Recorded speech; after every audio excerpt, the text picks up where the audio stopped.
เดี๋ยวพี่ถ่ายรูปเดี๋ยวผมจะทำวิดีโอให้ครับถ่ายรูปก็มาถ่ายรูปด้วยกันเลยพี่แอ๊ดมาดิพี่แอ๊ดมาดิผมว่าลุงรุ่นของวัยรุ่นหลายคนวันนี้นี่น้ำบอลนี่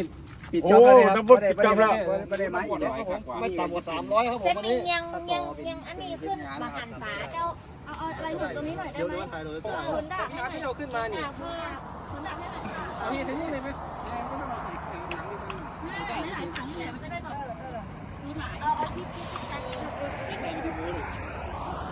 ครับ ที่ไปนะที่ไปเลย ไม่ได้บังไว้มา